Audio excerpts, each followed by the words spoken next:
Hello welcome to my channel Savitri Sunita vlogs. ಈ vlog ಪ್ರದೀಪ್ತಂದು ಬರ್ತ್ಡೇದು ಸೆಕೆಂಡ್ ಪಾರ್ಟ್ ಬ್ಲಾಗ್ ಇದು. ಸೊ ಆಲ್ರೆಡಿ ನಾನು ಬರ್ತ್ಡೇ ಫಸ್ಟ್ ಪಾರ್ಟನ್ನು ಅಪ್ಲೋಡ್ ಮಾಡಿದ್ದೀನಿ, ಆಲ್ರೆಡಿ ನೀವೆಲ್ಲ ನೋಡಿದ್ದೀರಾ. ಸೊ ಇದು ಸೆಕೆಂಡ್ ಪಾರ್ಟ್. ಆ್ಯಂಡ್ ಈ ಒಂದು ವಿಡಿಯೋದಲ್ಲಿ ನಾವು ಎಲ್ಲಿ ಬರ್ತ್ಡೇನ ಸೆಲೆಬ್ರೇಷನ್ ಮಾಡಿದ್ವಿ ಆ್ಯಂಡ್ ಯಾವ ಥರ ಸೆಲೆಬ್ರೇಷನ್ ಮಾಡಿದ್ದೀನಿ ಅಂತ ನಿಮ್ಮ ಜೊತೆ ಶೇರ್ ಮಾಡ್ಕೊಂಡಿದ್ದೀನಿ. ಸೊ ಇವಾಗ ಬರ್ತ್ಡೇಗೆ ಹೋಗೋದಕ್ಕೆ ರೆಡಿ ಆಗತ್ತೀವಿ, ಎಲ್ಲರೂ ಮನೆ ಮಂದಿ ಎಲ್ಲನೂ ರೆಡಿ ಆಗಿದ್ದೀವಿ. ಸೊ ಇವಾಗ ಹೋಟೆಲ್ಗೆ ಹೋಗಬೇಕು. ಅಂದರೆ ನಾವು ಇರೋದು ಸತ್ತಿ ಊರಲ್ಲಿ. ಸೊ ನಾವು ಬರ್ತ್ಡೇ ಇಟ್ಕೊಂಡಿದ್ದು ಅಥಣಿಲಿ ಪಂಜುರ್ಲಿ ರೆಸ್ಟೋರೆಂಟಲ್ಲಿ. ಸೊ ಅಲ್ಲೇ ರೆಸ್ಟೋರೆಂಟಲ್ಲೇ ಬರ್ತ್ಡೇ ಮಾಡಬೇಕಂತ ಹೇಳಿ ಪ್ಲ್ಯಾನ್ ಮಾಡಿಕೊಂಡು ಎಲ್ಲನೂ ಅವ್ರಿಗೇನೆ ಕೊಟ್ಬಿಟ್ಟಿದ್ವಿ. ಸೊ ಅವರೆಲ್ಲ ಡೆಕೋರೇಷನ್ ಮಾಡಿ ಎಲ್ಲನೂ ರೆಡಿ ಮಾಡಿಕೊಂಡು ನಮ್ಗೆ ಕಾಲ್ ಮಾಡಿದರು 5 ಗಂಟೆ ಸುಮಾರಿಗೆ ಬರ್ರಿ ಅಂತ ಹೇಳಿ. ಸೊ ಟೈಮ್ ಆಗಿತ್ತು. ಸೊ ಎಲ್ಲರೂ ರೆಡಿಯಾಗಿ ಬಂದ್ವಿ. ಆ್ಯಂಡ್ ನಾವು ಬರೋಕ್ಕಿಂತ ಮುಂಚೆನೇ ಗುರ್ಲಾಪುರದವ್ರು ಎಲ್ಲರೂ ಬಂದಿದ್ದರು. ಅಂದರೆ ನಮ್ಮಮ್ಮ ಆಮೇಲೆ ನಮ್ಮ ಅಕ್ಕ, ಆಮೇಲೆ ನಮ್ಮ ವೈನಿ, ಅದು ನಮ್ಮ ತಂಗಿ, ಅದು ಎಲ್ಲರೂ ಬಂದಿದ್ದರು. ನಮ್ಮ ದೊಡ್ಡಮ್ಮ, ಆಮೇಲೆ ನಮ್ಮ ದೊಡ್ಡಪ್ಪ, ಅಪ್ಪ, ನಮ್ಮ ಮಾಮ ಎಲ್ಲರೂ ಬಂದಿದ್ದರು ಬರ್ತ್ಡೇಗೆ. ಸೊ ನಾವು ಬರೋಕ್ಕಿಂತ ಮುಂಚೆನೇ ಬಂದಿದ್ದರು. ಸೊ ಅವರು ರೆಸ್ಟೋರೆಂಟ್ ಮುಂದೆನೇ ವೆಯ್ಟ್ ಮಾಡತ್ತಿದ್ರು ನಾವು ಬರೋ ತನಕ ಅಂತ ಹೇಳಿ. ಅವ್ರು ಬಂದು ಒಂದು 10 ನಿಮಿಷಕ್ಕೆ ನಾವು ಕೂಡ ಬಂದ್ವಿ. ಸೊ ಎಲ್ಲರೂ ಸೇರಿಕೊಂಡು ಮೇಲ್ಗಡೆ ಬಂದ್ವಿ. ಸೊ ಇದು ಪ್ರದೀಪ್ತನ ಬರ್ತ್ಡೇಗೆ ಅಂತ ಹೇಳಿ ಎಲ್ಲ ಡೆಕೋರೇಷನ್ ಮಾಡಿಸಿದ್ದೀವಿ. ಇದು ಬರ್ತ್ಡೇ ಡೆಕೋರೇಷನ್ ಎಲ್ಲನೂ ಅವ್ರ ದೊಡ್ಡಪ್ಪಾಜಿದು ಪ್ಲ್ಯಾನು. ಸೊ ಹೀಗೆ ಬ್ಯಾನರ್ ಮಾಡಿಸ್ಬೇಕು, ಆಮೇಲೆ ಇದೇ ಥರನೇ ಡೆಕೋರೇಷನ್ ಮಾಡಬೇಕಂತ ಹೇಳಿ ಪ್ರದೀಪ್ತ ದೊಡ್ಡಪ್ಪಾಜಿನೇ ಎಲ್ಲನೂ ಪ್ಲ್ಯಾನ್ ಮಾಡಿಕೊಂಡು ಅವರೇ ಎಲ್ಲನೂ ಡೆಕೋರೇಷನ್ ಮಾಡಿಸಿದ್ರು. ಆ್ಯಂಡ್ ಆ ಒಂದು ಡ್ರೆಸ್ ಕಲರನ್ನೇ ನಾವು ಡೆಕೋರೇಷನನ್ನು ಮಾಡಿಸ್ಬೇಕು ಅಂತ ಅಂದ್ಕೊಂಡಿದ್ವಿ. ಸೊ ಸ್ವಲ್ಪ ಬಲೂನ್ ಅಷ್ಟೇ ಮಿಕ್ಸ್ ಮಾಡಿಸಿದ್ದೀವಿ ಅಷ್ಟೇ ಅವ್ನ ಡ್ರೆಸ್ ಕಲರು. ಸೊ ಆದರೂ ಎಲ್ಲ ಫುಲ್ ಚೆಂದಾಗಿತ್ತು ಡೆಕೋರೇಷನ್ ಎಲ್ಲರೂ ಅಂದರು ಡೆಕೋರೇಷನ್ ಭಾಳ ಚೆಂದ ಮಾಡಿಸಿದ್ದೀರಿ ಅಂತ ಹೇಳಿ. ಈ ಸೈಡು ಡೆಕೋರೇಷನ್ ಬ್ಯಾನರಲ್ಲಿ ಒಂದು ಸೈಡು ಪ್ರದೀಪ್ತನ ಫೋಟೋ ಹಾಕಿದರೆ ಈ ಸೈಡು ಅಪ್ಪ ಅಮ್ಮನ ಫೋಟೋ ಹಾಕ್ತಾರೆ. ಸೊ ಅದು ಕಾಮನ್ ಆಗಿತ್ತು. ಆ ಥರ ಬೇಡ ಅಂತ ಹೇಳಿ ಈ ಸೈಡು ಯಶೋದೆ ಮತ್ತು ಕೃಷ್ಣನ ಹಾಕಿದ್ವಿ. ಅದು ಫುಲ್ ಲುಕ್ ಕೊಡೋದಿತ್ತು. ಯಶೋದೆ ಮತ್ತು ಕೃಷ್ಣ, ಈ ಸೈಡು ಲಿಟಲ್ ಕೃಷ್ಣ, ನಮ್ಮ ಮನೆಯ ಮುದ್ದು ಕೃಷ್ಣನ ಫೋಟೋ ಹಾಕಿದ್ವಿ. ಸೊ ಅದು ಫುಲ್ ಲುಕ್ ಕೊಡತ್ತಿತ್ತು, ಭಾಳ ಚೆಂದ ಕಾಣತ್ತಿತ್ತು ಡೆಕೋರೇಷನ್ ಎಲ್ಲರಿಗೂ ಇಷ್ಟ ಆಯಿತು, ನಮಗೂ ಇಷ್ಟ ಆಯಿತು ಇದೊಂದು ಡೆಕೋರೇಷನು. ಆ್ಯಂಡ್ ಎಲ್ಲರೂ ಬಂದಿದ್ದಾರೆ, ಆಲ್ಮೋಸ್ಟ್ ಎಲ್ಲರೂ ನಮ್ಮ ಊರನವರು ಬಂದಿದ್ದರು, ಗುರ್ಲಾಪುರದವ್ರು ಬಂದರು, ಆಮೇಲೆ ಸತ್ತಿ ಊರವರು, ನಮ್ಮ ಮನೆ ಹತ್ರ ಏನು ರಿಲೇಷನ್ಸ್ ಇದ್ದಾರಲ್ಲ, ಸೊ ಎಲ್ಲರೂ ಬಂದಿದ್ದರು. ಸೊ ಇನ್ನೂ ಒಂದು ಸ್ವಲ್ಪ ಜನ ಬರೋರಿದ್ದರು ರಿಲೇಷನ್ಸು. ಸೊ ಹಾಗಾಗಿ ಸ್ವಲ್ಪ ವೆಯ್ಟ್ ಮಾಡತ್ತೀವಿ ಅವ್ರು ಬರೋ ತನಕ ಅಂತ ಹೇಳಿ. ನಾವು ಆ್ಯಕ್ಚುಲಿ 6 ಗಂಟೆಗೆ ಕೇಕ್ ಕಟ್ ಮಾಡಬೇಕು, ಆಮೇಲೆ 7 ಗಂಟೆ ಅಷ್ಟೊತ್ತಿಗೆ ಊಟ ಸ್ಟಾರ್ಟ್ ಆಗುತ್ತೆ ಅಂತ ಹೇಳಿ ಪ್ಲ್ಯಾನ್ ಮಾಡ್ಕೊಂಡಿದ್ವಿ. ಬಟ್ ಗೆಸ್ಟ್ ಎಲ್ಲನೂ ಇನ್ ಟೈಮಿಗೆ ಬರಲಿಲ್ಲ. ಸೊ ಹೀಗಾಗಿ ಒಂದು ಸ್ವಲ್ಪ ಲೇಟ್ ಆಯಿತು. ಅಂದರೆ 8 ಗಂಟೆಗೆ ನಾವು ಕೇಕ್ ಕಟ್ ಮಾಡಿದ್ವಿ, ಆಮೇಲೆ 9 ಗಂಟೆ ಸುಮಾರಿಗೆ ಊಟ ಸ್ಟಾರ್ಟ್ ಆಯಿತು. ಸೊ ಹೀಗಾಗಿ ಬರ್ತ್ಡೇ ಎಲ್ಲನೂ ಚೆನ್ನಾಗಾಯಿತು, ಸೂಪರಾಗಿ ಮಾಡಿದ್ವಿ. ಪ್ರದೀಪ್ತನೇ ಫುಲ್ ಕೋಆಪ್ರೇಟ್ ಮಾಡ್ದೆ, ಏನು ಅಳೋದಿಲ್ಲ, ಕಾಡೋದಿಲ್ಲ, ಏನೂ ಇಲ್ಲ. ಫುಲ್ ಖುಷಿಯಾಗಿ ಎಂಜಾಯ್ ಮಾಡಿಕೊಂಡು ಬರ್ಡೇ ಸೆಲೆಬ್ರೇಷನ್ ಮಾಡಿಕೊಂಡು. ಆ್ಯಂಡ್ ಅವನಿಗೆ ಚಿಂಗುಡಿ ಅಂದರೆ ಇಷ್ಟ. ಸೊ ಅವ್ನಿಗೆ ಚಿಂಗುಡಿನ ಎರಾತಿದ್ರಲ್ಲ ಎಲ್ಲರೂ. ಸೊ ಹೀಗಾಗಿ ಅವನ್ನ ಒಂದೇ ಕಾಳು ಹಾಕೋಂತ ತಿನ್ನತ್ತಿದ್ದ. ಸೊ ಅದರಲ್ಲೇ ಅವನು ಟೈಮ್ ಪಾಸ್ ಮಾಡಿಬಿಟ್ಟ. ಸೊ ಹೀಗಾಗಿ ಅವನಿಗೆ ಅಳೋದು ಕಾಡೋದು ಅದು ಏನು ನೆನಪಾಗಲಿಲ್ಲ. ಆರಾಮಾಗಿ ತಿನ್ಕೊಂಡು ಉಣ್ಕೊಂಡು ಬರ್ತ್ಡೇನ ಮಾಡಿಕೊಂಡು. ಸೊ ಚೆನ್ನಾಗಾಯಿತು ಬರ್ಡೇ ಎಲ್ಲನೂ. ಸೊ ಬಂದ ತಕ್ಷಣ ಎಲ್ಲರಿಗೂ ವೆಲ್ಕಮ್ ಡ್ರಿಂಕ್ಸನ್ನು ಅರೇಂಜ್ ಮಾಡಿದ್ವಿ.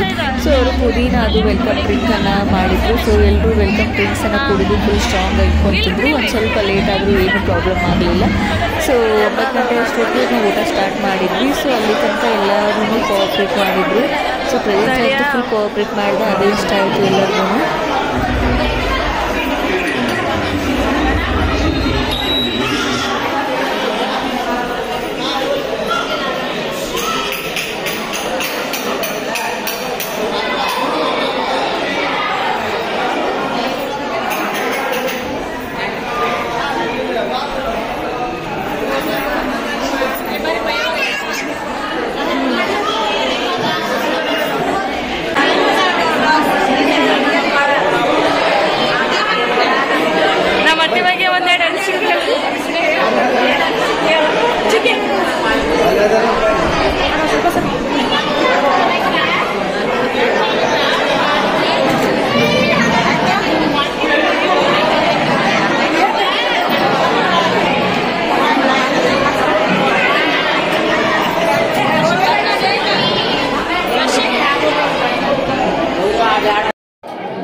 ಜೋಡಿಲೆ ವಿಡಿಯೋ ಮಾಡ್ತೇನಾ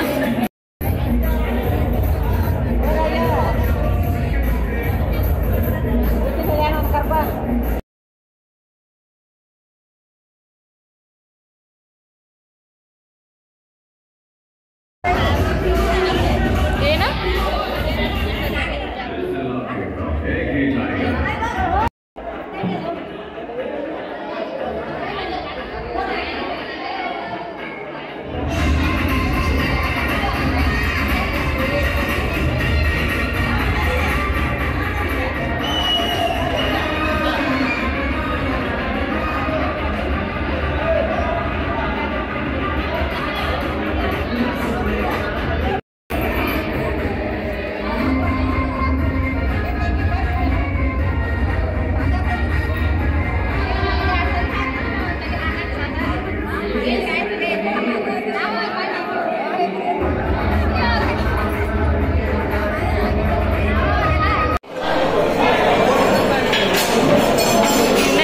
ಮಾಡಿಲ್ಲ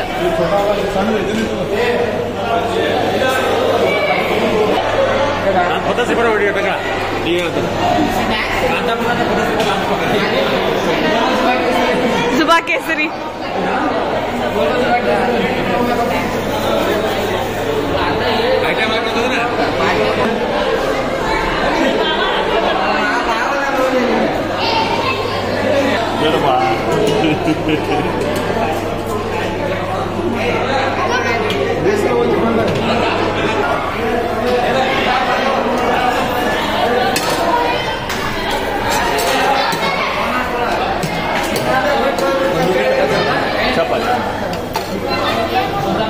ಇನ್ನೊಂದು ಹಚ್ಬಿಡಿ